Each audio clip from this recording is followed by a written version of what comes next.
Thursday, the 13th of September 2012. In this Seasiders podcast special, we have a exclusive interview with the Blackpool FC legend, that is Brett Ormerod. And that's about it, because it lasted for 48 minutes.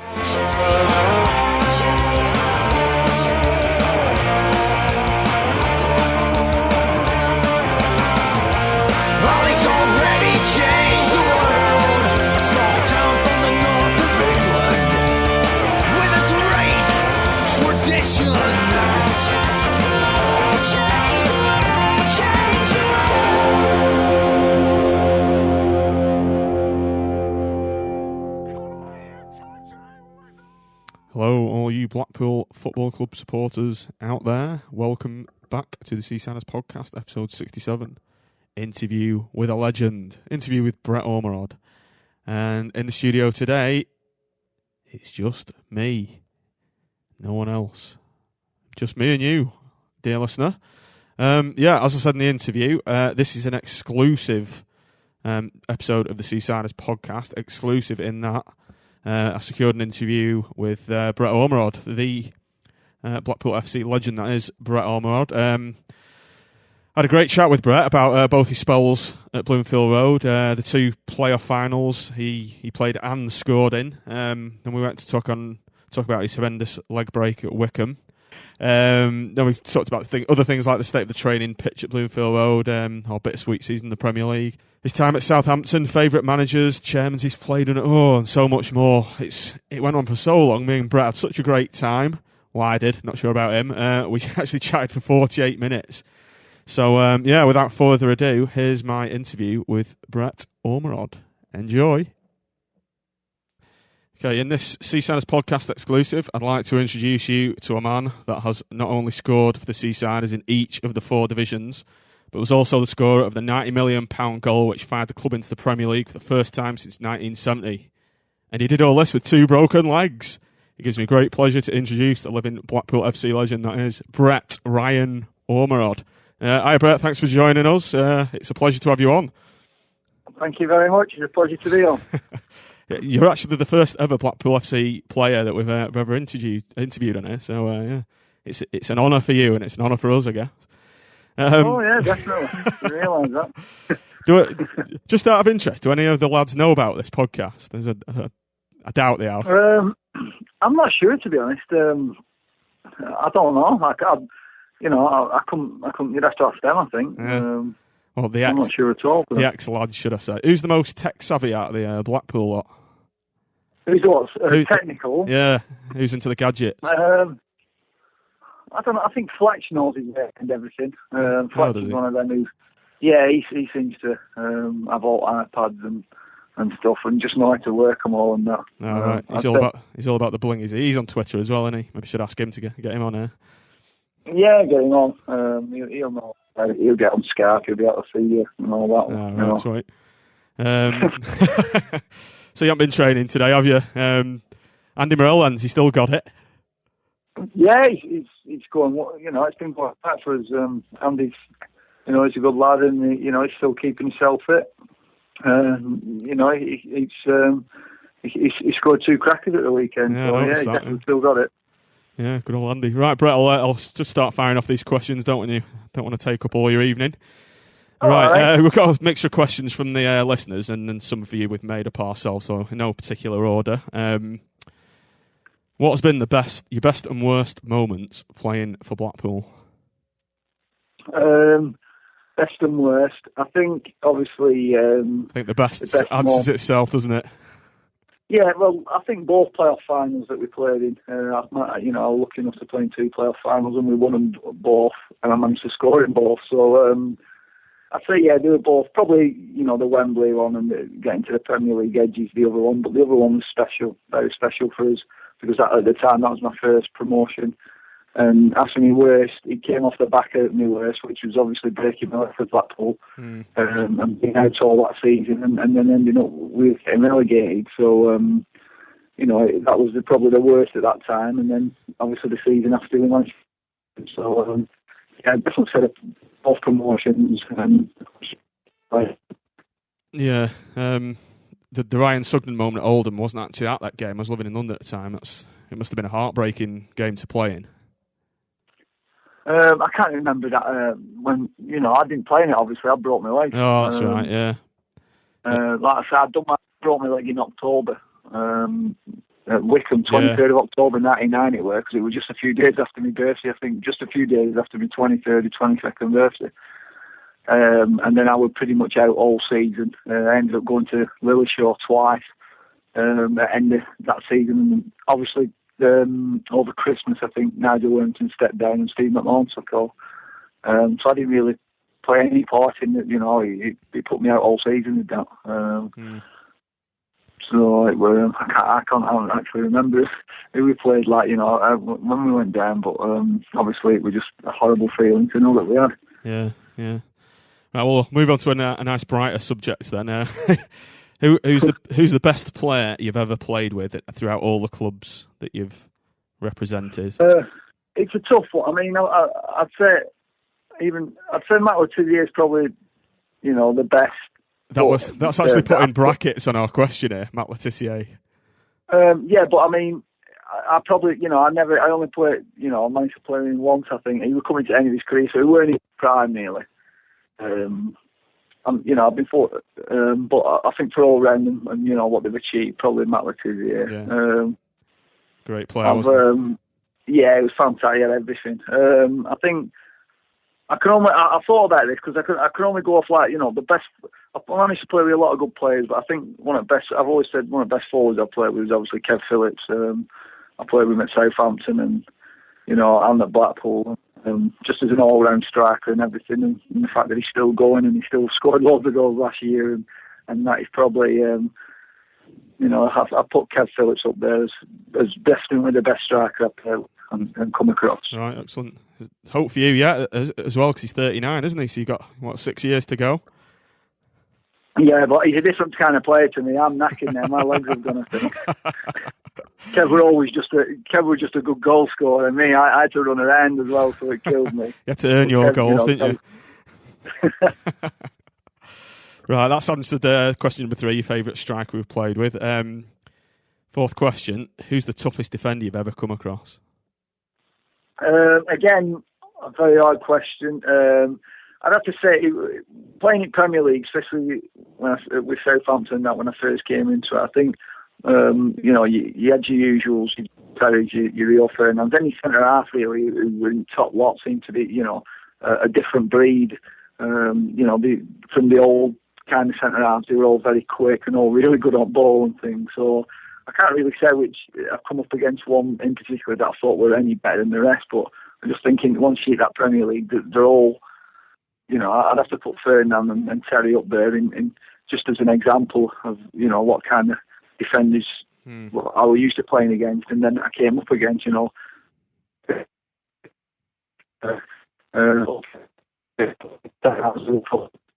Oh, gone again. Do you think it's me or you? I don't know, because I'm looking at my thing. Are you in a black spot or anything? Well, always not the best. Anyway, sometimes it goes off, sometimes it's good, but the signal seems to be all right. Oh, right. But my kids up, my missus saw it little and he's screaming his head off, so I had to shut doors. So whether that's calling bloody signal up. He's not being the best behaved, so he's getting a telling off, so he's having a right paddy. Send him to Preston. That'll be punishment enough. He's been, I think. He was born then when I was there. Oh, was he?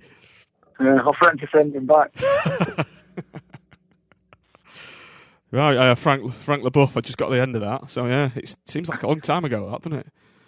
Yeah, I never played against Frank LeBuff. I was just saying I blame Frank LeBuff for... he was the first one in Premiership who I remember who started, the centre-half, who started playing out from back and could ping long balls. Oh, right. But the whole general, just like when I mentioned Ferdinand and Terry, I'm saying that kind of quality from what I was used to when I first went in Premiership, how quick they were. You seem to get that a lot, in the top league. I couldn't really name anyone in particular because the games like when you played against Chelsea, any time you played against the top teams, they were always very good defenders. I remember playing against Martin Keown and in cup final and kicked the hell out of me. Tried to anyway. So I just say that I can't really answer that one. It's I played against the future. Yeah, it's probably too many to pick in the Premier League, isn't there? Just to flip that on its head then, who's the best Blackpool player you've played with during both spells? Again, a tough question. You don't want to single out, I suppose. No, because I can look. There's obviously different eras, different different leagues and things, and they all had spells. I think obviously, in present day one, I think you probably you have to say Charlie simply because of the influence he had when he came and stuff, and the season he had. But saying that, there's other players like Fletcher. When I first came, Fletcher has come on unbelievable. Keith, you know what you're going to get with Keith every week. Vaughan, superb. And in my first spell, I had a great John Murphy, one of the probably best strike partners I had from, playing off each other. We scored 20-odd goals each that season we went up. And, we had Richie Wellings, who was a clever player, a good midfielder, and John Hills, Danny Coyd. Coyd, I think Coyd came through when he was 16. Who were him and Jamie Milligan, I remember, were unbelievable. They had so much skill and talent between them. So does it make sure, again, a tough question. I'm not sure. I don't know if I can answer that. Well, you just have. I'm not really helpful. I'm just naming names. No, it's very interesting insight, that. It's like you say, I mean, Richie Wellens on his day, he was just a fantastic player, wasn't he? I mean, if you look at that season when Scott Taylor scored umpteen goals, I think it was after you'd gone. Richie must have made like 80% of them. Yeah, well, Richie's first season first full season in the league was when he came from United. Was the year I came back and the year we went up. And he had a big influence on it. And I think I know like fans wise, the fans didn't always say I do I with Richie, but I think to see what he's gone on and done, he's gone up a lot higher and he's still playing. I think shows the quality of player he was. Yeah. And like I said, but we had a lot of players, probably some like who through injury or whatever didn't really fulfil the potential, and others did. But, I couldn't really name any individual. There's so many players who I think has been different class. Well, there was Steve Crane is another, and week in week out. Matt Jilks on it, unbelievable goalkeeper. And then playing with Steve Banks when I was younger. I remember we beat Stoke at Stoke under Nigel Williamson when we were third and they were top. We beat them at the Britannia. Martin Aldridge got 2. And Banks, for Banks, we won 3-1 and it could have been 8-3 if he hadn't been in that day. There was there was Simo as well. Do you remember, he laid Richie Wellens laid in Simo, didn't he, for that? For the third goal against Orient in the playoff. I just remember Simo being an absolutely great player. Oh, Simo, that year he came. Yeah. The year we went up was unbelievable. He set me and Merce up so many times, a massive influence. Great pro, and old head as well. He brought, a lot of experience to the team that we needed at that time. Wade in a lot of goals himself, but he had such a great left foot on him. As a second forward, he was a dream because you knew as soon as he got his half foot out, just out his feet, he was whipping across in him. To be honest, for people like Murphy with quality, Murphy scored so many goals off him, or not from his crosses down to me and I scored. It was a fantastic partnership, a threesome really. He was so like I said, I wouldn't really like to name any individuals, because I think I've been lucky enough the 2 spells I've played. I've had fantastic players around me in both spells. Yeah. So bearing that in mind, is there any particular players that you'll miss? Any friendships from again both spells? Any good friends you've made there, particularly? Yeah, I mean, football's.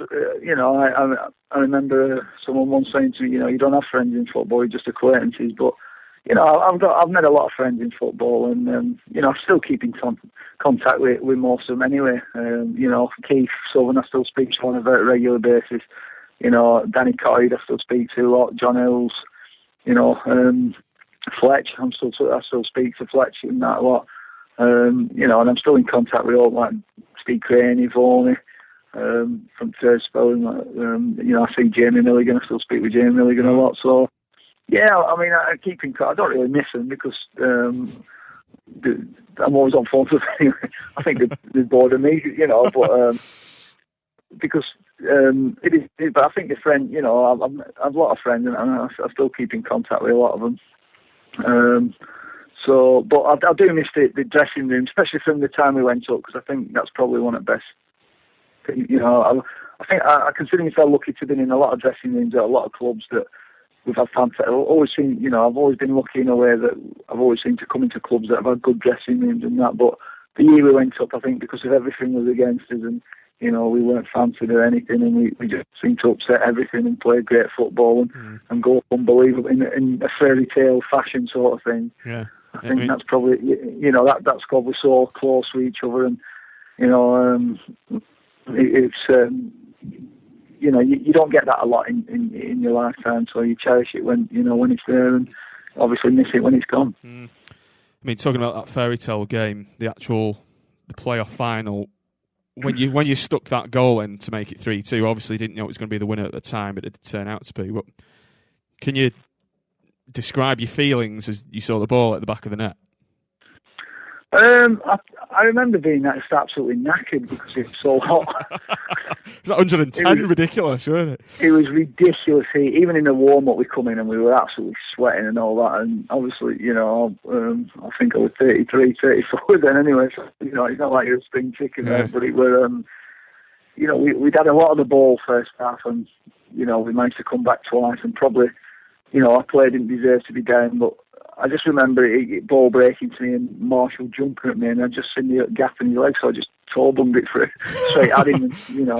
And, it's probably the most money-winning toe bung ever in the history of football. Yeah, I mean, he's such a big keeper anyway, and he just spread his cell as I went to shoot, so I just remember seeing it, so I just hit it straight at him. Just get something on it. Straight at him, and, and it went in, so...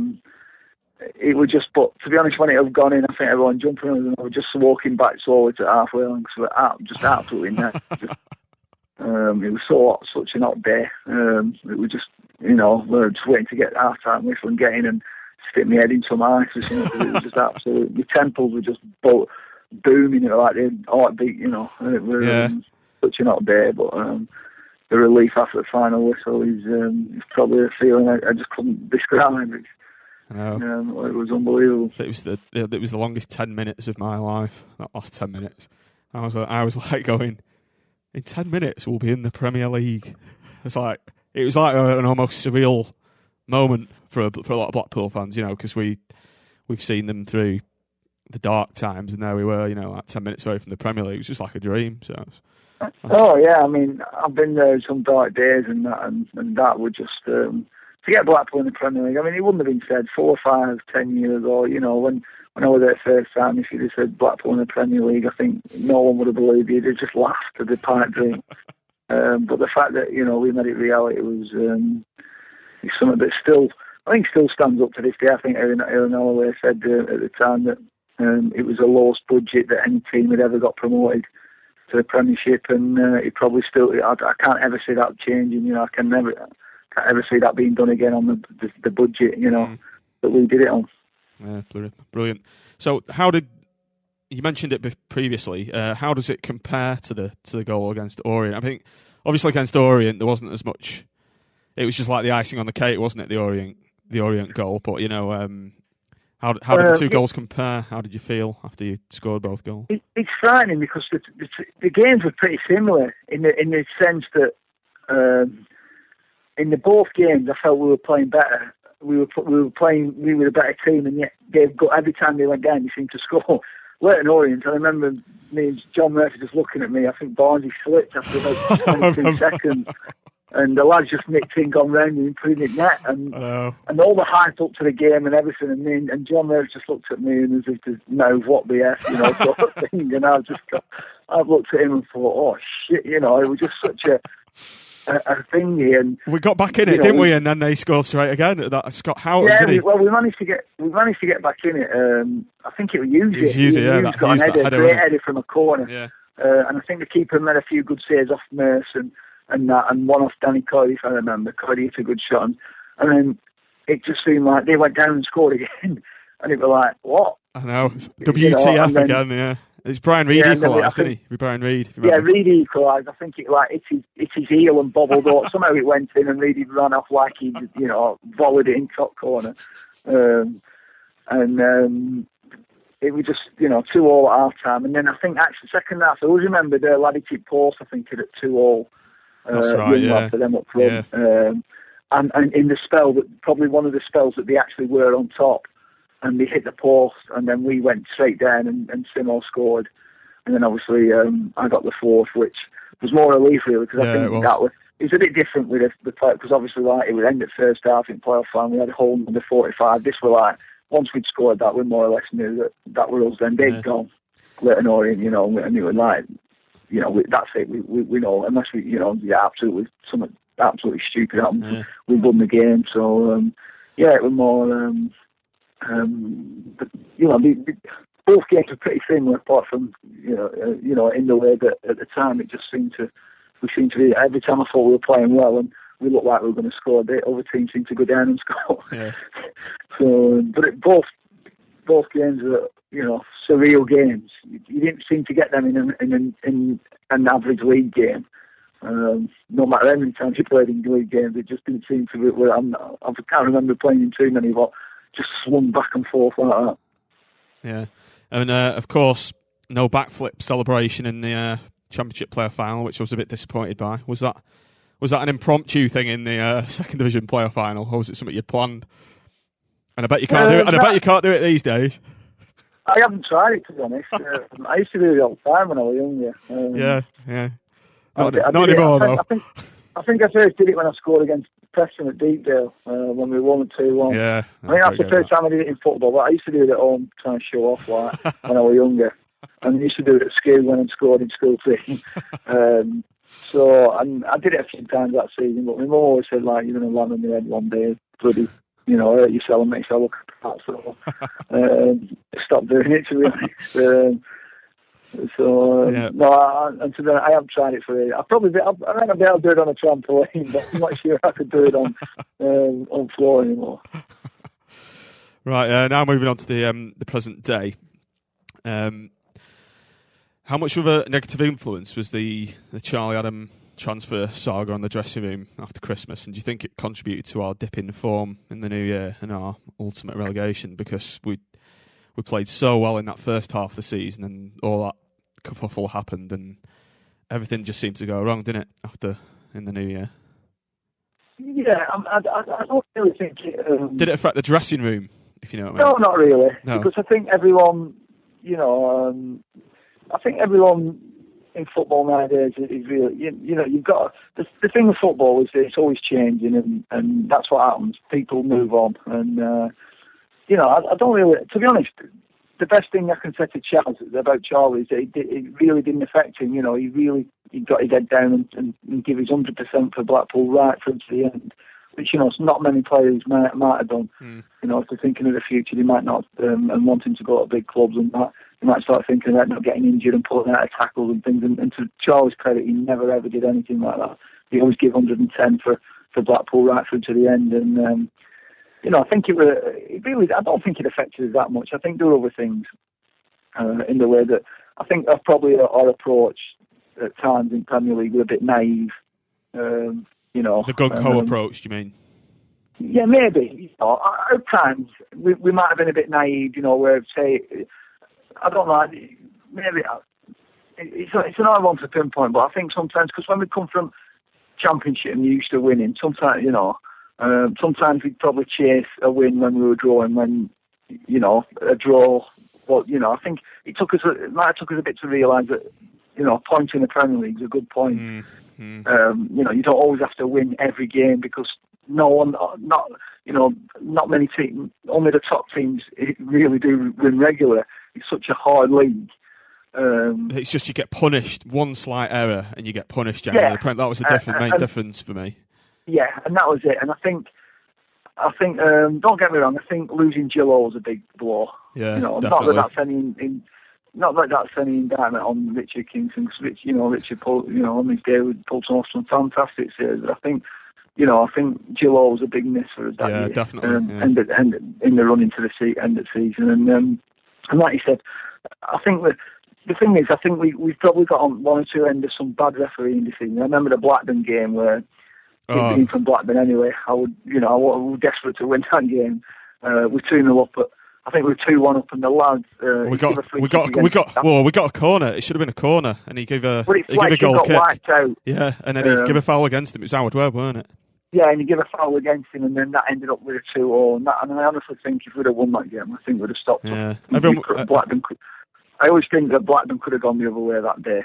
I think the fact that they managed to nick a draw out of a game that they had no playing whatsoever, and no thinking, that I think that might have given them a bit of the boost they needed at the time. But I think had we have won that, I think Blackburn might have gone, would have gone down and we'd have stopped up. But I mean, seasons turn on things like that, and things happen. And it was to go down at one point. It was always it's hard to take, a bit of protest. Yeah, it is, because I think we'd lit the Premier League up in a way that no one else had ever done. I remember when we beat Liverpool at Anfield, and Alan Hansen on Match of the Day was giving it. I heard Blackpool were going to attack, and I was laughing my head off at Anfield. How did they dare to? And then he said, then after 20 minutes, I weren't laughing anymore because they were absolutely, absolutely just all out, and Liverpool were getting passed off the park at Anfield at that stage. I think we brought a lot of. In a way, I think we probably changed a lot of teams who come up their attitude. Your Swanseas and your teams like that, and Norwich's who've gone on to stay up. I think they learned a lesson from Blackpool. Had we not attacked, the fact that you can come up, and if you do, if you're confident and you're playing football and the style of play we played, and we just went and attacked teams, I think they learned a lot and more than if we'd have just gone straight back down like a Derby did years ago on low points and all that. I think the teams who come up, like the smaller teams who were expected to go down, would have maybe not have played as attacked teams as much as that they did when after seeing that we did it. Yeah, I mean it just goes to show that you don't need to play like the likes of Stoke, for example, to be successful in the Premier League. And yeah, we did really set. Well, I think that was the I think that was the thing about Ian Holloway. I wanted to play football, and he was obsessed with Spain and Barcelona, and to be honest,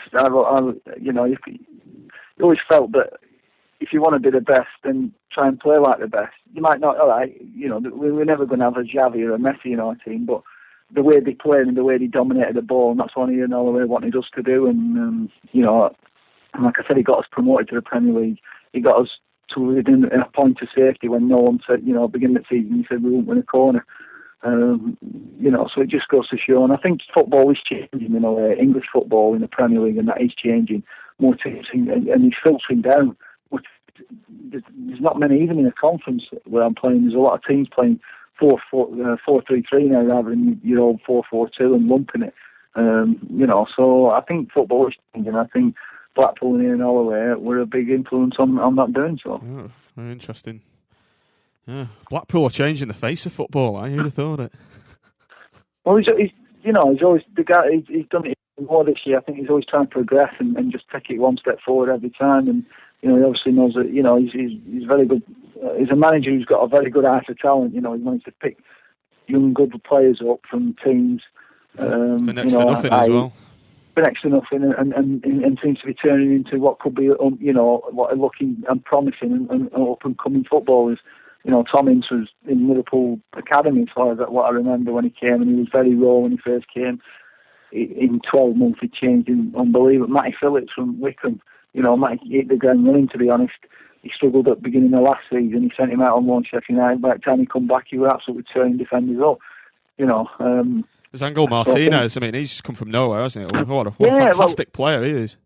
Yeah, but I think the way Blackpool play football as well, it gets you confident, it gets you wanting the ball. People want the ball and that, and there's an understanding that you have with your team, and everyone's comfortable on the ball and confident in each other. And I think it brings the best out of players, and it has been doing over the last since he's been Blackpool manager. The two games that I've seen us at home this season, I was absolutely purring, as everyone else was. The performance at I think it was Leeds at home. We only won 2-1, but we should have I think we beat Ipswich 6-0, but ironically we played better against Leeds, and I came away from that game thinking, my God, this could be something special this season. The way we're knocking it around now, it's even better than last season. So. Yeah, well, I think I heard something like Neil Warnock said, I hope we finish one behind Blackpool because that means we'll be promoted. That's right, yeah. I think he said that, so for him to say that so early, and that's Leeds United, that's a hell of a massive club. And there is a lot of big teams in that league, there is a lot of big teams, but, I don't think there's anyone that Blackpool really need to fear because on Blackpool's day, they're capable of beating anyone in that team, in that league, sorry. And I managed to watch most of the game at Leicester where, on a day it's probably a 0-0 and you take a point, but, the referee obviously with that penalty he gives. It's Premier League all over again, that, wasn't it? Well, yeah, I mean, it was such a ridiculous decision, but hopefully these things do even themselves out and hopefully, there'll come a time when it's 0-0 at Bloomfield and they'll get a penalty which will turn in their favour, but... swings and roundabouts. Hopefully swings and roundabouts. Right, let's move on to the next question.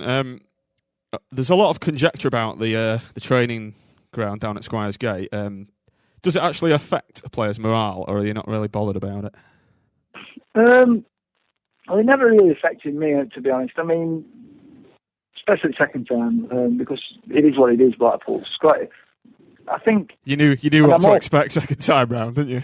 Yeah, I mean, it's never changed, to be honest. The only thing, I think the only problem I'd have against the chairman on that is that with all the money he's made, he should at least make sure all the pitches are top quality. And the way Blackpool play football, the pitches need to be top quality, at Bloomfield and at the training ground, regardless of whether it's a shed in the middle of an airfield or not. To be fair, when we went into the Premier League, the pitches had improved, but last year they'd gone back. I don't know whether they bought cheap seed or whatever, but the pitch weren't never in as good a nick, and the training ground ones weren't very good at all, to a point where, sometimes playing on them wasn't very nice, and it became a bit dangerous for players, so... It's that bad, just be slipping over and things like that, There's no excuse, is there really, with the money that's I think the money's in place there, and if anything, I mean, he's had a lot of critics and all that and stuff, and to be honest, I mean, he's got, the grounds, it's hard to argue with Carl on anything, because Blackpool will never throw a bust, having the money, spending the money he does on the players and all that. He's always, he keeps a tight rein on it, and that's the way, if you want to play for... I think that way you manage to get players in who want to play for Blackpool, because you're never going to end up at Blackpool a multi-millionaire.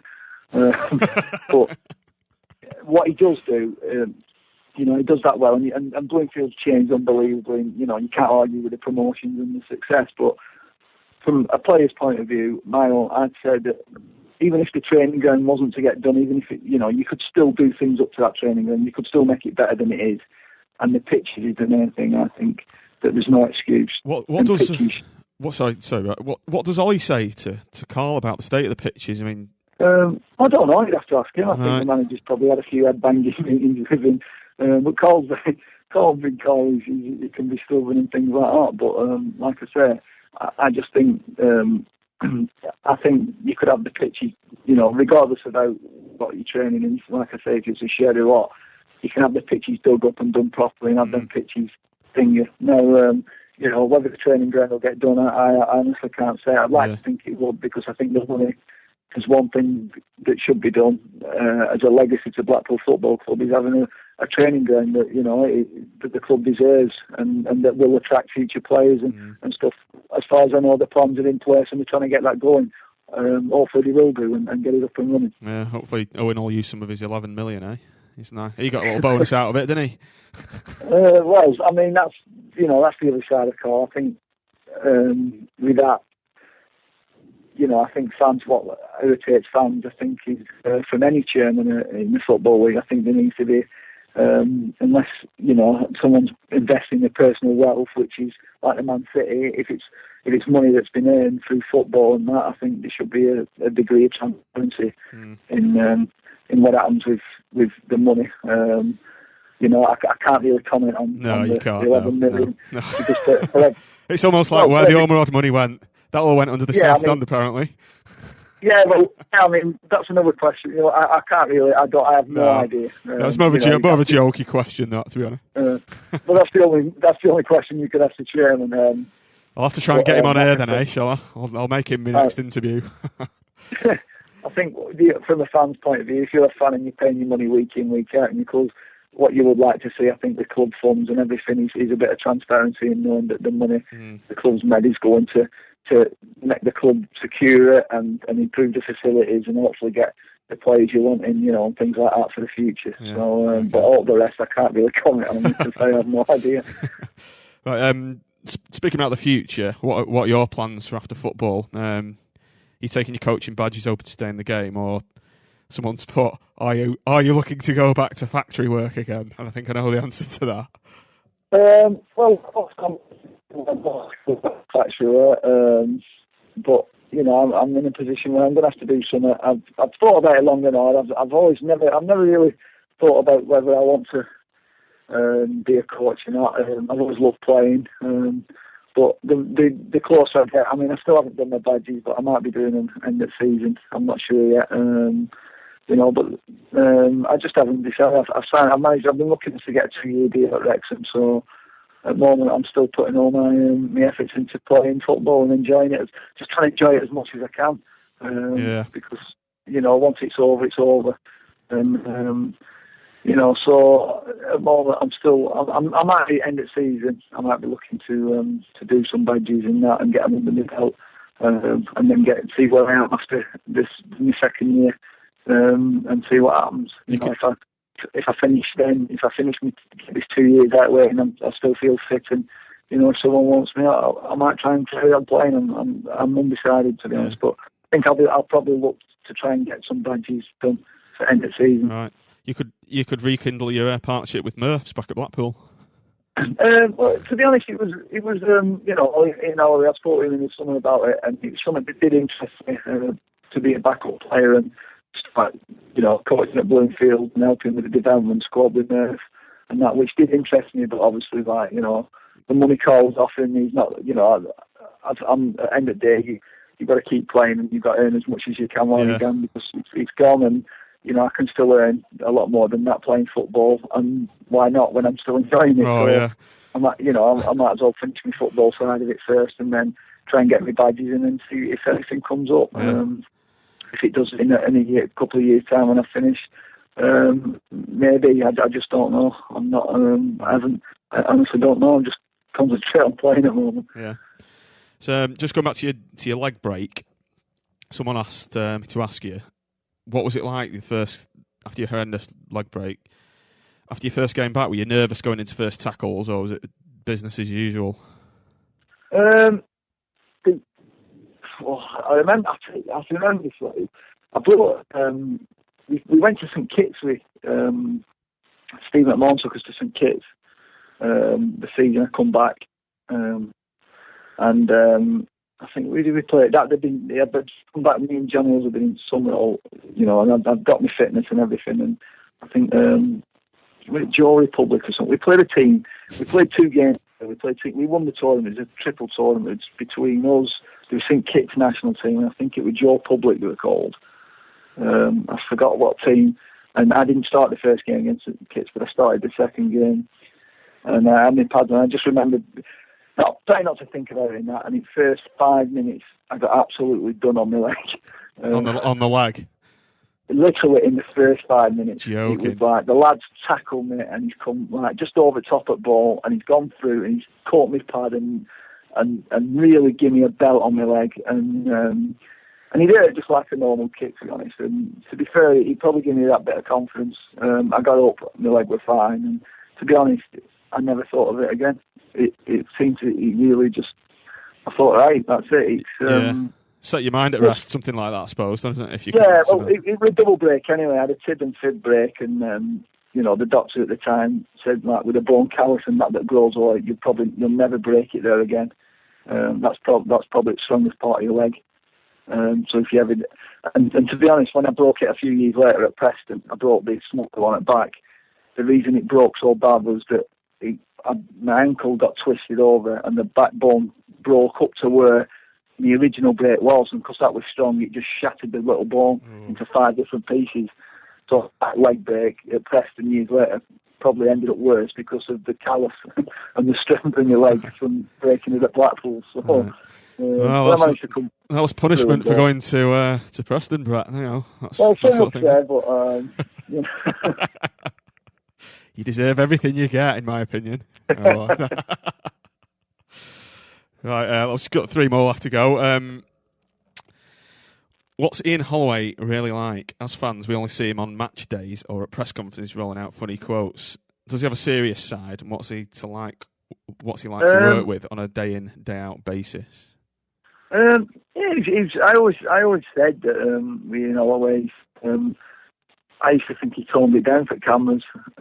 Really? I think, you know, what he saw is what he get. He did. We used to have meetings that sometimes lasted ages, and one would just be there, we just want to go out and train. But he'd get carried away, you know, because he's so enthusiastic and all that. But he does have a serious side. Of course he does. He's you know, he laughs and jokes when laughing, you know, when light-heartedness. But you know, when it gets down to business and all that, he's as serious as anyone. Believe you me. If he wasn't, I don't think he would have had the success. But yeah. I think he's got a good blend of it. You know, he knows when times to have a laugh and to take tension out of things and the pressure off people. But you know, he also knows that it's a serious game, and you know, when it needs to be done, he is. But yeah, I mean, most of the time he's off his head. You know. And like I said, sometimes you know he'd go on about something in a meeting and he'd go on this and that, and sometimes you think, Christ, I just want to go out and train. But no, you know he's you know I haven't really a bad word to say about him, because I think for me at that time of my career where I probably thought I was on the way downhill, you know, if you'd have told me, you know, he'd have come in and would have played it and they'd got a year in Premier League under Blackpool, you know, I'd have said you're bonkers. But you know, that's how much of an influence I think he rubbed off on the lads, and that, and he seems to be still doing that. All right, excellent. Best manager you've ever worked under? I'd say Ian Holloway's one of the best. One of them. I think Gordon Strachan's another one at Southampton. Both managers who really spend a lot of time on the training ground, who both wanted to coach players rather than just pick teams, you know, willy-nilly. Different manager at different times. I used to like Steve McMahon when he was at Blackpool, simply because he just put the Liverpool philosophy in the training. We just played football. You know, he didn't want to do anything. He just wanted to. He was just like, well, get on with it with 5-a-side and all that. You know. But I'd say it'd have to be. You know, I had Billy Davis for a time, who I thought was technically, tactically, Billy was a really good. You know, really into. Good manager in the sense that he went through everything, and you know, he used to have small details and all that, and so I've had the pleasure of working for a few managers, but you know, them 3 are definitely, you know, stand out. Just trying to think anymore. I've had that many, that many clubs. You know, I had Paul Jewell. I went to Wigan on loan with Paul Jewell, and Colin Calderwood at Forest were a good manager at the time when it got promoted with Forest as well. So I've had a few, but I'd say, you know, them 3 stand out. Different things. Probably if I had to pick, it'd be between Holloway and Gordon Strachan. That's quite interesting, that. He's out of the game now, isn't he, Gordon Strachan? Doesn't think he's any. Yeah, he's. I think he's doing the ITV a lot now. Right. Carl Oyston obviously comes in for a lot of stick from Blackpool fans, rightly or wrongly. How does he compare to other chairmen that you've played for, or did you really get to meet? Do you ever get to meet chairmen as a professional footballer, or do they all hands off roles? I think you meet the chairman sometimes. You know, obviously if you go and sign for a club and that, but I've not really had a lot to do with any of the chairmen at any clubs. I think wherever you are, football's pretty much, you know, if you're winning games, everyone loves you, and if you're not, no, they don't. And if your club's going through a particular bad point in any time, then the chairman or the manager, you know, the manager probably gets it, but the chairman's one as well, where if a club's, you know, they always want them to spend more money. I think that's pretty much the norm. I remember being at Southampton when we had... Rupert Lowe, is it? Yeah, Rupert Lowe got a lot of stick before the end. The club, I think Eddie was manager. I'm not sure Eddie really wanted to be there. He was after jumping shit. Southampton were struggling in the league, looked like they were going down, and the chairman come under a lot of criticism, a lot of stick, and but I think that's pretty much a norm in football, really. Yeah. Can't really say Carl really compared to any other of them, because they're all, like I said, I didn't really have a lot. You speak to them higher and things like that, but day to day, I didn't really have a lot to any of the chairman. It's usually you're at the training ground with the manager and the staff and all that, and the chairman's usually at the football club running things. So counting his money, bathing in gold coins. Probably, but I mean, you've seen most chairmen at a match day. They come into the dressing room before the game and wish you all the best and things like that. But apart from that, you don't really have a lot to do. Any of the chairmen that I've played under. Right. Just finally, we've got a couple of non-football ones came in for laughs, quotes laughs. You're hosting a dinner party, aka come dine with me. Who would you invite and why? I got asked this question a bit ago. What did I answer? Winston Churchill. Yeah. Because I think he's brilliant. Speeches he used to make, back in. I'd like to see the conversation with him. I watched a documentary on George Mallory months and months ago. I said George Mallory, I think program Blackpool program. And I said George Mallory, who the British climber who got lost in 1920 or something, and they didn't find him. Well, they found him. American thingy team found him in late 90s or early 2000s, and they knew if he got to Mount Everest, if he were the first to get to Mount Everest or not. I'd like him there because I'd ask him if he got there. But like the equipment he got up there to get where he got, where they found him was like unbelievable. We didn't know whether he'd been at top and fell. It'd be a nice chilled out guest as well, wouldn't he? Yeah, he's frozen to be fair. He's still up there, I think. What else would I like? Yeah. I don't know, a bit of everything. I'd probably like rather Pelé and Maradona, one of the world's greatest players.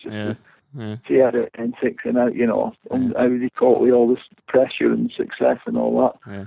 And I'd probably like Sarah Michelle Gellar, because he's a little Buffy the Vampire Slayer. And she's quite tidy as well. Yeah, and she's getting ahead in there. She's my age, but when I first watched Buffy, I was early 20s and she was unbelievable then. So wonder if she's been to Bloomfield Road. Could have impressed with a few of your goals. Right, it's finally, someone's asked Desert Island Discs, 3 albums you'd take with you. 3 albums. I'd have to take the best of. What do I listen to a lot? I love the Foo Fighters and I love the Killers. Yeah. So I'd have to take the best of them. But there's that many. See, I like all the indie bands and all the bands from the ages. I used to love, like obviously Oasis and the James and New Order and Depeche Mode and all that. The old bands and all that kind of genre. Right. So I don't know. I'd just have to. You could just take an iPod, couldn't you? I'd just take it on. To be honest, because I think each band has their own voice. They have their own eras. Where they for whatever reason they were in supreme at that time, and I pretty much like all decent bands. Cool. So. Yeah, technically, my answer would have to be my iPod. Yeah, you take 3 albums and then sneak your iPod in. I love all the old classic rare tunes as well. I'm a 90s. Oh, yeah, I used to be in all that, yeah. All the old stuff, So it just depends on what mood I'm in, really. But, I'd have to take the iPod, because he's got all that stuff on it. So, doesn't like to take 3 albums when you've got an iPod. Right, Brett, I think we're on 50 minutes, that. Right, that's it. Just want to say thanks a lot, Brett, for that. It was really interesting and really insightful, and really appreciate you coming on here, and all the best for your future at Wrexham. And I think I speak for all Blackpool fans saying just thanks a lot for everything you did at Blackpool. You are a living legend at Bloomfield Road, and we'd love to see you come back in some capacity in the future. Oh, thank you very much. I'm going to try and get the pictures done. What's that? I missed that, sorry. I said I might have to come back as groundsman and try and get the pictures done. Well, you can't do any worse. No, to be honest, it's not their fault. I think you can only work with what materials you're given. So. Yeah. What's that? A Hessian sack and a load of seeds. Sorry. Yeah. Thanks a lot for that. Anyway. Right. Yeah. No. Thanks to you, Brett, for coming on, and yeah, all the best. All right. Thank you very much. Cheers, See you later. See you later. Right. Bye. Bye. So yeah, listeners, there you go. Interview with Brett Ormerod. How good was that? What a legend he is.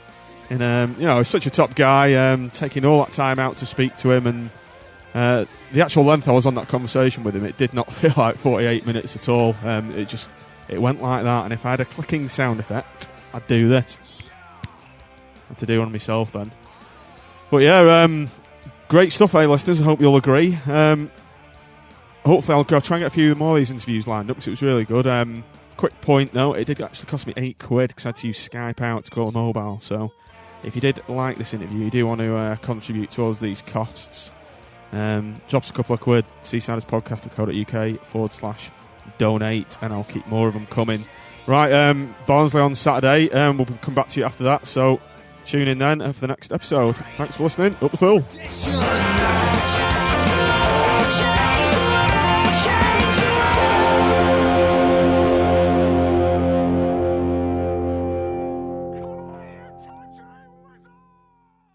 You can subscribe to the Seasiders podcast in iTunes. Just go into your iTunes application on your computer or your phone, go to the search field and type in Blackpool FC or Seasiders, and then you'll find us in the podcast listings. Please do take the time to leave us a review or a rating, as it does help us gain exposure in the iTunes store. We also have a Facebook page, which is facebook.com/Seasiders podcast.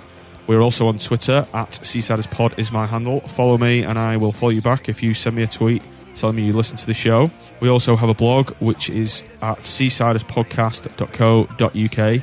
You can also listen to the show from within each post and also make comments on the show itself. We have an RSS feed which you can plug into your Android podcast listening software, feeds.feedburner.com/Seasiders podcast. We also have a mailing list which I encourage you all to join, seasiderspodcast.co.uk/mailing list, and I promise that's spam free.